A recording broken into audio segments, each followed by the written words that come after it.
అంటే మీరు మొదటి నుంచి ఎన్డీఏ కూటమికే అధికారం చేపట్టబోతుందని చెప్పి బల్ల గుద్ది మరీ చెప్తున్నారు.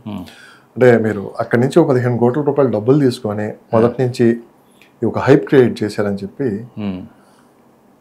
కొంతమంది నుంచి వచ్చిన అంటే సమాచారం. ఇవన్నీ పాలిటిక్స్లో ఉండేటప్పుడు ఇవన్నీ సహజం. మీరు పాలిటిక్స్లో లేరు అంటే పొలిటికల్గా ఇప్పుడు ఒక అభ్యర్థి గెలిపోవటం నిర్ణయించే పరిస్థితుల్లో ఉన్నాము అనుకునేటప్పుడు, ఒక 2000 3000 ఓట్లు మనం ఇన్ఫ్లుయెన్స్ చేయగలుగుతున్నాం అనుకునేటప్పుడు డెఫినెట్గా ఇలాంటివన్నీ వస్తాయి, సహజంగానే వస్తాయి. ఇప్పుడు ఏంటంటే ఎవరికెవరు ఊరకనే ఇచ్చారు, ఎందుకు ఇస్తారు? ఇప్పుడు మీరు అంటుంది ఏంటంటే సిబిఎన్ ఆయన వచ్చి 15 కోట్లు ఇచ్చాడని. సిబిఎన్ ఇచ్చారో లేకుంటే ఎవరు ఇచ్చారనేది పక్కన బయట వినిపిస్తున్నమాట. అంతే కదా. ఇప్పుడు అలా ఊరకనే ఇచ్చారు, ఎవరు పని చేయకుండా ఎందుకు ఇస్తారు? నేను క్లయింట్స్ వర్క్ చేశాను, వాళ్ళు ఇచ్చారు ఫీజు ఛార్జెస్ రూపంలో వాళ్ళ దగ్గర తీసుకున్నాం. కానీ ఒక అధినేత ఎవరు అలా, అది అసలు రాంగ్, అది ప్రాపగాండా చేస్తున్నారు తప్పితే ఆరోపణలు మాత్రం అంటారా? ప్రాపగాండా మాత్రమే. కానీ నెక్స్ట్ మనం ఇన్ కేసు మనం ఫెయిల్ అయ్యాం అనుకోండి, మీరు ఫస్ట్ నుంచి ఎన్డీఏ వస్తుందని చెప్తున్నారని మీరు అంటున్నారు, రాలేదా? వచ్చింది కదా. ఒక్కసారి నేను ఒక రాంగ్ ఎస్టిమేట్ ఇచ్చాను అనుకోండి, నేను ఈసారి ఎన్డీఏ రాదు వైసీపీ వచ్చిందని చెప్పాను, ఎన్డీఏ వచ్చింది, అప్పుడు ఇదేం కావాలి సార్? ఒకసారి ఫెయిల్ అయితే క్రెడిబిలిటీని పనంగా పెట్టి ఎవరు బిజినెస్ చెయ్యరు.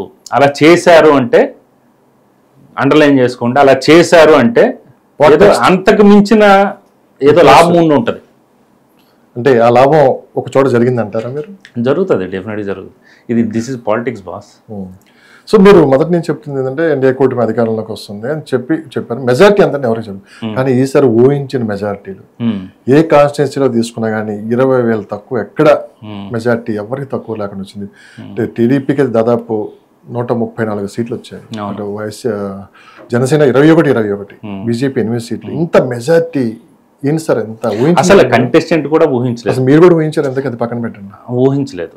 అంటే నేను కొన్ని కాన్స్టిట్యున్సీ తీసుకుంటాం, కానీ అంటే మనం సర్వే చేసినప్పుడు ఏంటంటే ఎవరు గెలుస్తారు ఎవరు ఓడిపోతారని చెప్తాం.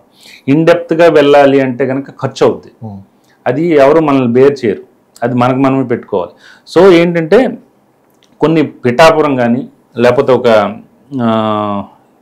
ఇది గుడివాడ కానీ నగరి కానీ ఇలాంటివి చేసేటప్పుడు మనం ఓన్గా చేసుకుంటాం. తర్వాత వాళ్ళు కూడా క్లయింట్స్ ఉన్నారు మనకి, అది కనుక మనం అంచనా వేయగలిగాం. కానీ పిఠాపురం చెప్పాము మనం 40-50,000 ఈజీగా క్రాస్ అయిపోతాడు ఆయన, అది ఇక వేవ్ ఉంటే అది ఎటు వెళ్తుందో తెలియదు, 70 దగ్గరికి వెళ్ళిపోతుంది అన్నాము, అయిపోయింది. నెక్స్ట్ కొంతమంది అయితే ఊహించలేదు, ఒక 500-1000 మార్జిన్తోనైనా బయటపడతారు అనుకునేటప్పుడు 30,000-40,000 వచ్చాయి. కంటెస్టెంట్సే ఊహించలా. ఈ ఊహించిన ఫలితాలు వెనకున్న రహస్యం ఏంటి? రహస్యాలు ఏముండవు రాజకీయాల్లో. మెజారిటీ అంటే అవును, అంత గుంబనంగా ఉన్నారు, అంత వ్యతిరేకతతో ఉన్నారు. ఎవరు అంటే నీకు పెన్షన్ కట్ చేస్తారనో లేకపోతే ఒక రేషన్ కార్డు కట్ చేస్తారనో, వాలంటీర్లకు భయపడిపోయో లేకపోతే ఎమ్మెల్యేలకు భయపడిపోయి ఎవడు చెప్పలేదు. మనం తీసుకున్న శాంపిల్ సైజ్ ఎంత ఉంటుంది, 1000, 2000, 3000 ఈ శాంపిల్ సైజ్ తీసుకున్నాం అనుకోండి. ఈ శాంపిల్ సైజ్ తీసుకునేటప్పుడు మనం గెలుస్తుందా ఓడిపోద్దని చెప్పగలం. కానీ ఇంత తీవ్ర స్థాయిలో ఒక 2 లక్షల ఓటర్లని ఇంత తీవ్ర స్థాయిలో ప్రభావితం చేస్తుంది అనేది, తీవ్రంగా వ్యతిరేకత ఉందనేది అందరికీ తెలుసు. ఇక్కడే స్పష్టంగా ఒక విషయం మీరు చెప్పాలి, వైఎస్ఆర్సీపీ కేవలం వాలంటీర్స్ అండ్ ఐపాక్ టీం నమ్ముకొని ఎలక్షన్కి వెళ్ళింది. మిగతా ఎవరు మీలాంటి వాళ్ళు ఎవరు చెప్పినా కానీ ఎవరు వినలేదు, వన్ సైడ్ వాళ్ళు అనుకుందే చేశారు అక్కడ. కానీ భవిష్యత్తులో కూడా ఈ వాలంటరీ వ్యవస్థని కొనసాగిస్తానని చంద్రబాబు నాయుడు గారు అన్నారు. ఈ వాలంటరీ వ్యవస్థ కన్నా కొనసాగాలి, వీళ్ళ మీద డిపెండ్ అయ్యి పాలిటిక్స్కి నడిస్తే భవిష్యత్తు లాంటి ఫలితాలు వచ్చే అవకాశం. డిపెండ్ అవ్వరు అనుకుంటాను నేను. ఎందుకు డిపెండ్ అవ్వరు అంటే, ఒక ఫెయిల్యూర్ సిస్టమ్ని మళ్ళీ అడాప్ట్ చేసుకొని మళ్ళీ చేయరు. ఏ పరిణతి చెందిన లేకపోతే ఒక అనుభవజ్ఞుడైన రాజకీయ నాయకుడు ఎవరు కూడా ఒక ఫెయిల్యూర్ సిస్టమ్ తీసుకోరు. అది కేవలం దేని వరకు వాడుకుంటారు. నేనైతే నా సొంత అభిప్రాయం ఏంటంటే, కేవలం ఈ పెన్షన్లు పంచడానికి ఇంటికి తీసుకెళ్ళటం వరకు మాత్రం వాడుకుంటారనేది నా అంచనా.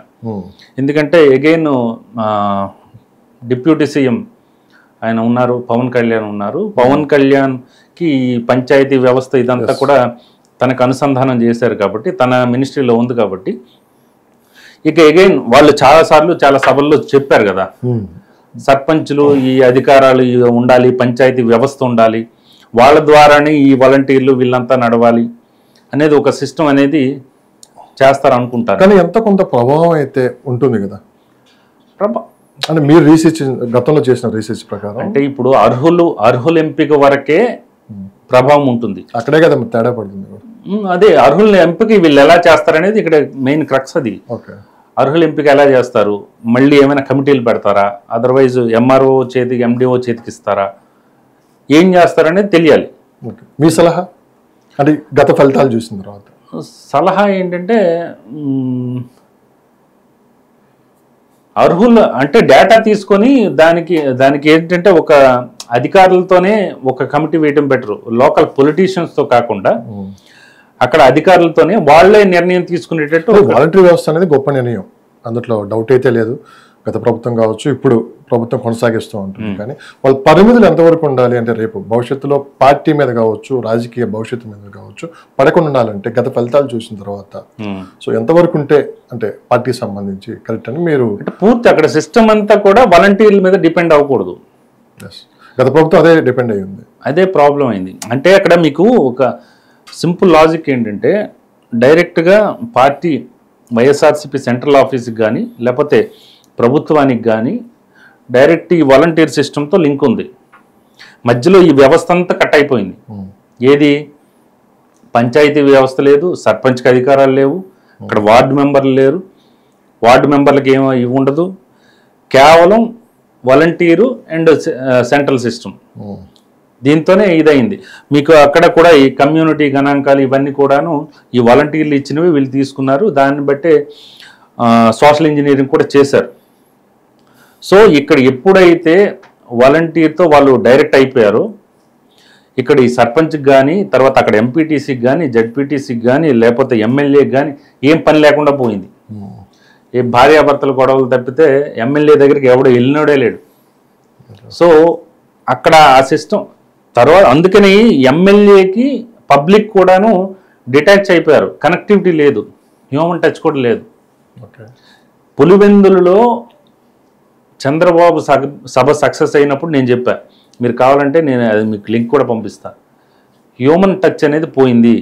ఏదైతే నీకు పులివెందుల ప్రజల నుంచి జగన్మోహన్ రెడ్డికి కనెక్టివిటీ మిస్ అయింది. ఎవరైతే మధ్యలో ఉండాల్సిన వాళ్ళు లేరు, ఎవరికి వాళ్ళు చెప్పుకోవాలి. ఇప్పుడు కేవలం నేను వాలంటీర్కి చెప్పుకోవాలంటే అవ్వదు కదా. ఎవరో ఒకరు వాళ్ళ సమస్యలు వినేవాళ్ళు, పరిష్కరించడానికి ప్రయత్నించే వాళ్ళు ఎవరో ఒకరు ఉండాలి కదా, లేరు అక్కడ.